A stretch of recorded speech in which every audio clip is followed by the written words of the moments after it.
185,000 elite soldiers. One night, not one sword came out of Jerusalem. They came for Not us. one gate opened.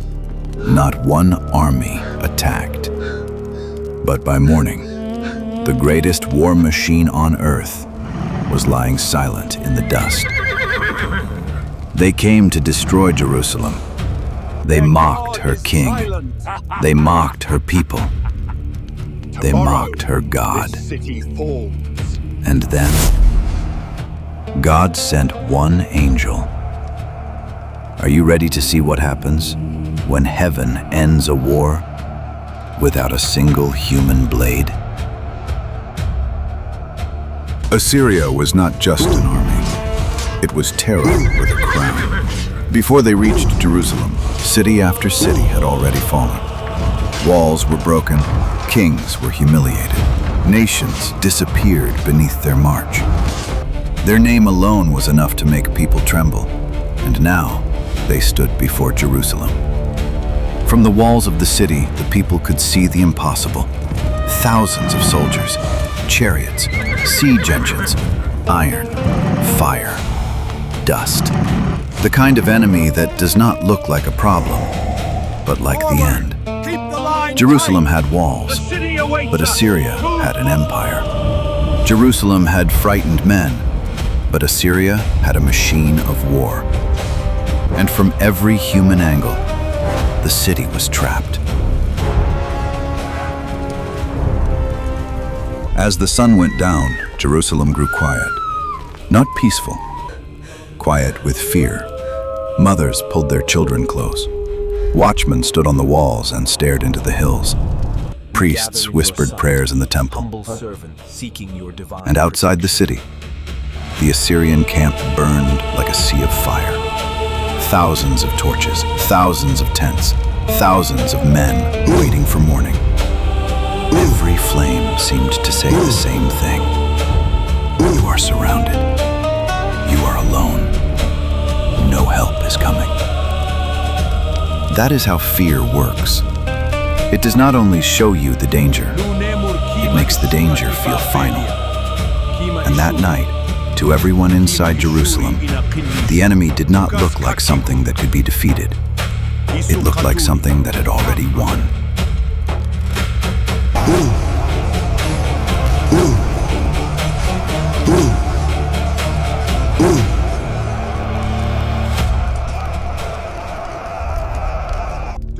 Then the enemy began to speak. The Assyrian commander stood before the wall and shouted into the city, not only to threaten them, to break them.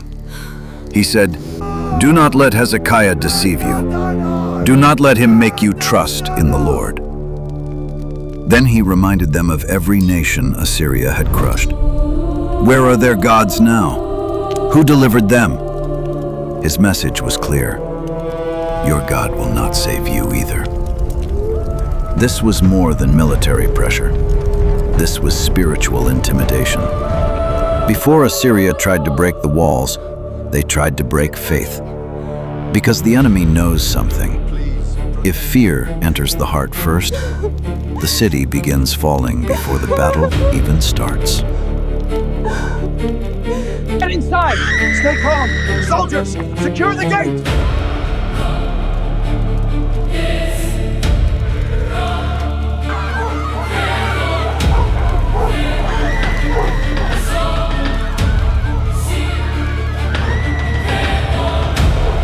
When King Hezekiah heard the words, he tore his clothes. He did not pretend the threat was small. He did not stand before the people and act like everything was under control. He knew exactly what was outside his walls. But Hezekiah did something that changed the story. He went into the house of the Lord. He took the enemy's letter, the words of threat, the voice of a proud king, and spread it before God. Not before his generals, not before the crowd, not before the enemy, before God. And he prayed, "Lord, open your eyes and see. Hear the words sent to mock the living God." Hezekiah had no army strong enough to answer Assyria. But he knew this battle had crossed a line. The enemy had not only threatened Jerusalem, he had mocked God.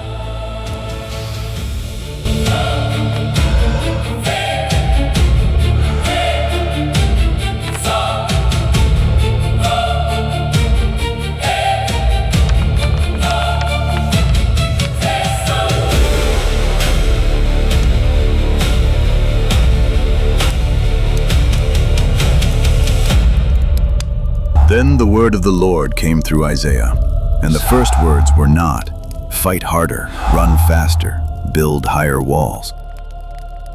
The first words were, "Do not be afraid." Then came the promise. "The king of Assyria shall not enter this city. He shall not shoot an arrow here. He shall not come before it with shield. He shall not build a siege ramp against it. By the way that he came, by the same way he shall return, for I will defend this city." Think about that.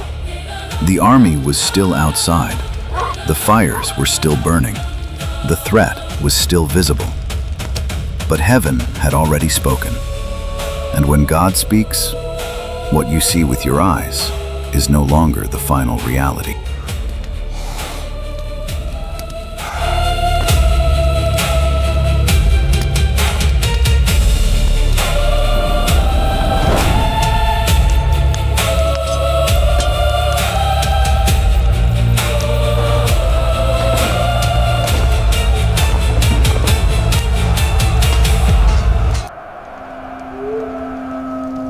Then night fell, and nothing seemed to change. The Assyrian camp still surrounded the city. Their weapons still waited. Their banners still stood in the dark. Inside Jerusalem, no one knew how God would answer.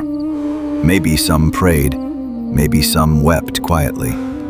Maybe some stared at the enemy fires and wondered if morning would bring death. This is the hardest place for faith. The promise has been spoken, but the problem is still there. The word of God has come, but the army has not moved. The city is still surrounded. And sometimes the longest night is the night between the promise and the visible miracle. But outside the walls, Assyria slept in confidence. They thought Jerusalem was helpless. They did not know heaven was already awake. Then, in the darkness, the angel of the Lord went out. No trumpet sounded from Jerusalem. No gate opened. No army charged into the night. No human sword was lifted. Only the judgment of God moved through the camp. A wind passed between the tents. The fires trembled. Horses pulled against their ropes. The proud banners of Assyria shook in the dark. And the men who came to destroy Jerusalem would not see the sunrise. One angel, one night, one command from heaven. God did not need Jerusalem to become stronger than Assyria. He did not need equal numbers. He did not need a fair fight. He simply defended what he had promised to defend. The presence of God entered the place where pride had gathered against him, and the empire that mocked the living God was struck down in silence. Morning came. The watchmen looked out from the walls, but something was wrong. No war cry, no marching feet, no sound of siege engines, no command shouted across the valley. The camp that had roared with confidence was silent. Then the truth became visible. 185,000 soldiers lay dead. The army that came to swallow Jerusalem had been swallowed by the night, and Jerusalem had not lifted a sword. No king could claim the victory. No general could take credit. No human strategy could explain it. The people woke up to a miracle they could not manufacture. They survived a battle they never had the power to win. The only explanation was God. Sennacherib came to Jerusalem as a conqueror. He left as a witness. The king who mocked God returned home with an empty army. He had measured Jerusalem by walls, numbers, weapons, and fear.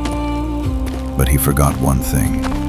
The city was not defended only by stone. It was defended by God. The same road that brought him in arrogance became the road of his retreat. He came to bury Jerusalem, but by morning, his own power had been buried. This is what pride never understands. God is not impressed by size, not by armies, not by kings, not by threats, not by the voice of a man who thinks he owns the earth.